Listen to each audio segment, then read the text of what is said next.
প্রিয় দর্শক, অন্য মঞ্চের আলাপ চাইতে আপনাদের সকলকে আমন্ত্রণ জানাচ্ছি।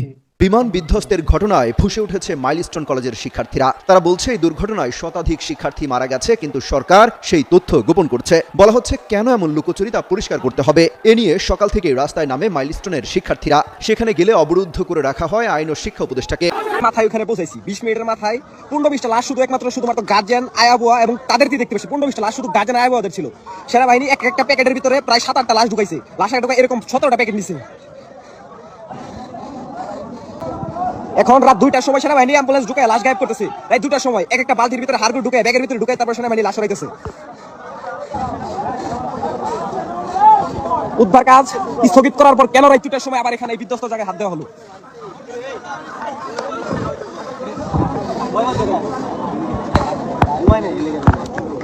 এমনকি সঠিক বিবৃতি দেওয়ার সময় আমাদের শিক্ষকদের শরীরে হাত তোলা হয়েছে এবং আমাদের যে রবার্ট স্কাউটের যারা আছে এবং তাদেরকে যখন তারা সঠিক তথ্য দিচ্ছিল এবং সেনাবাহিনী তাদের উপর চড়াও হয়ে তাদের উপর আক্রমণ শুরু করে। তারপর সেনাবাহিনী আবার সেখানে কেন অ্যাম্বুলেন্স নিয়ে যাবে?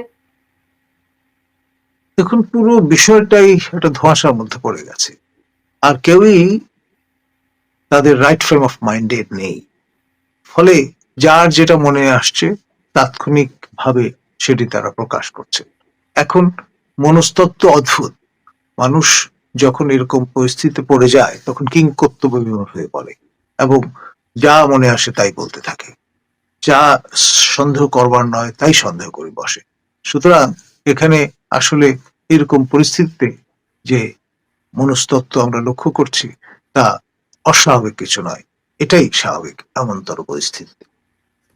তো এখন মানে ধরেন মানে সেনাবাহিনী বা কেন ধূম্রজালটা তৈরি করছে? দেখুন, আসলে সবাই তো আমরা একই সংস্কৃতির মানুষ।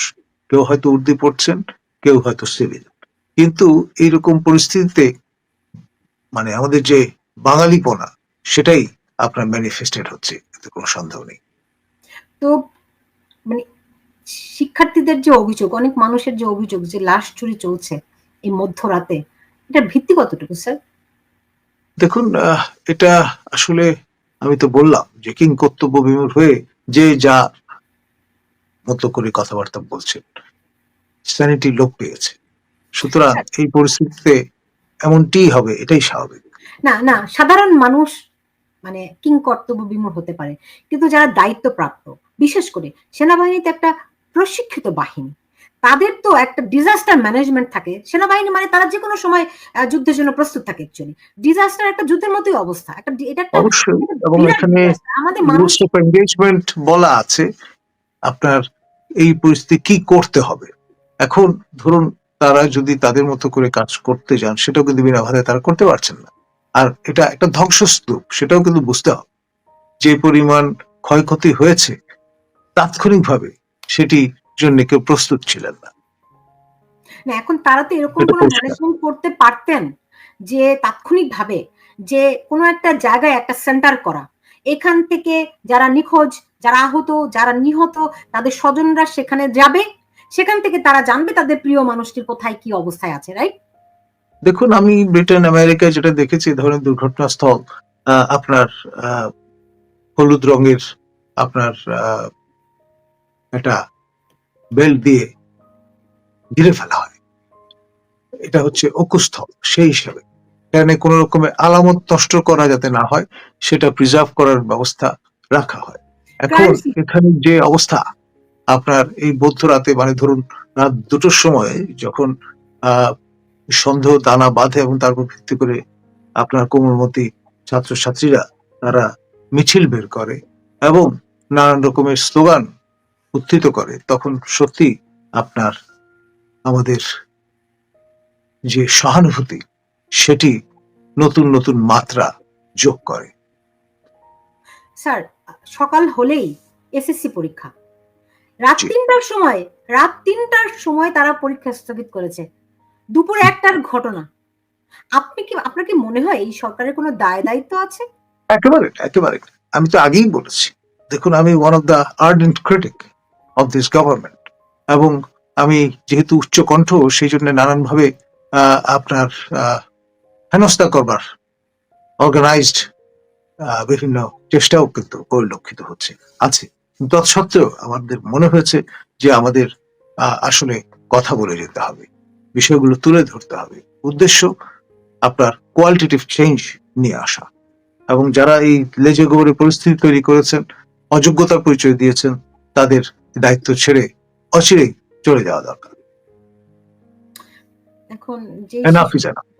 দেখুন, যে শিশুদের প্রাণ গেছে তো গেলই, জি। আসলে তো আগুনে পোড়া রোগীরা পরে গিয়ে তারা এফেক্টেড হয়। এখন প্রাণে True, বেঁচে গেলেও তারা যে সবাই বেঁচে যাবে তা কিন্তু নয়। তাদের definitely না। আশঙ্কা অনেক। ফলে ট্র্যাজেডির জি, এখানে কিন্তু শেষ নয়। তো এটা এখন আনফোল্ড যদি করতে থাকবে আপনি দেখছেন যতদিন আমার যাবে। কি তত বিভৎসভাবে পুড়ে গেছে, তাই না? true, true। তাকানো যায় না, ধরা যায় না, এরকম অবস্থা। মানে আমি না ভাষা কোনো খুঁজে পাচ্ছি না যে আপনি দেখলেন একটা শিশু, তার সমস্ত শরীর ঝলসানো, গায়ে কোনো পোশাক নেই, লেগে গেছে শরীরের মধ্যে। সে হেঁটে, হেঁটে যাচ্ছে। কেউ তাকে উদ্ধারও করছে না। তাহলে সেনাবাহিনী কি আসলে করছে? এগুলো এখন সবাই তো কিংকর্তব্যবিমূঢ় হয়ে গেছেন, এক। দ্বিতীয়ত এটা একটা ট্রমা, স্ট্রেস, তার মধ্যে দিয়ে তাদের যেতে হচ্ছে। সুতরাং আপনার এটা একটা শিক্ষা আমাদের দিয়ে গেল, কিন্তু আমার মনে হয় যে শিক্ষা কিন্তু আমরা পেলাম না। আপনার সরকার প্রধানের আসলে জরুরি ক্যাবিনেট বৈঠকে বসা দরকার ছিল।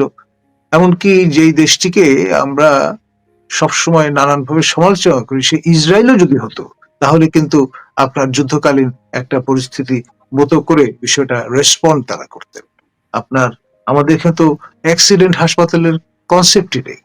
আমরা ইমার্জেন্সি আপনার আউটলেট এই একখানা আছে ঢাকা মেডিকেল কলেজে, তার উপর নির্ভর করে সারা দেশ তাকিয়ে থাকে সেদিকে।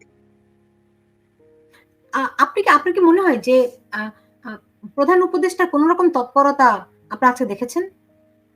ওই আপনার বক্তব্য রাখা যায়, বাট উনি তো বেসিক্যালি মার্কেটিং ম্যান, সুন্দর সুন্দর কথা বলতে পারেন।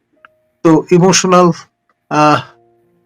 হয়ে গিয়ে বাকি সবার ইমোশন আপনার ফেরি করাটা হচ্ছে তার এক্সপার্টিস, এবং সেটা তিনি করবার চেষ্টা করেছেন, এখন যা যে হয়। রাত এই মাঝরাতে ছেলেপেলে যখন উত্তেজনাকর পরিস্থিতিতে পড়েছে, এটার দায়-দায়িত্ব কে নেবে স্যার?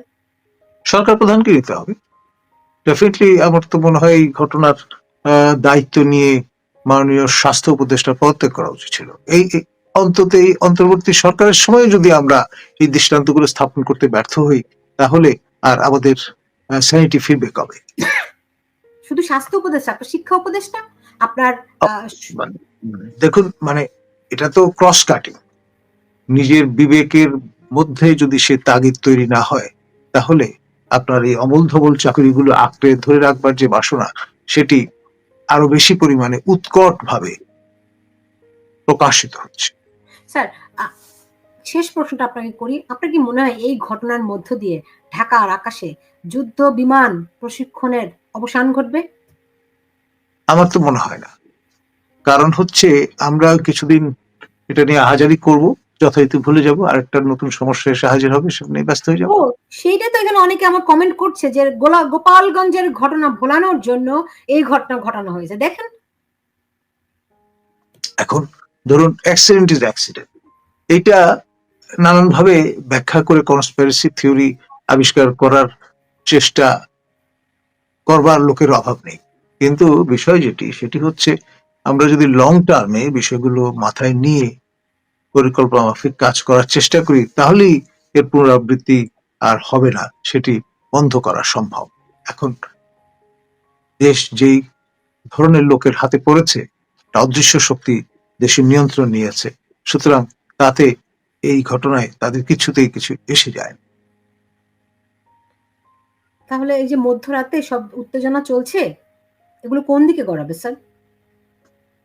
একটা গভীর হতাশায় নিমজ্জিত জাতি এখন এর উপরে এই ঘটনাটি এসে মরার উপর খাড়ার গা হিসেবে হাজির হয়েছে। সুতরাং আপনার যেহেতু এর কোনো মোরাল রেসপন্সিবিলিটি দ্বিতীয় অন্তর্বর্তী সরকারের কেউ নিতে নারাজ, ফলে পরিস্থিতি ঘোলাটে থেকে আরো ঘোলাটে হবে, ফ্রাস্ট্রেশনের পরিমাণ আরো বাড়বে, এবং নৈরাজ্যের দিকে যদি অগ্রসর হয় তাহলে আমি অবাক হব না।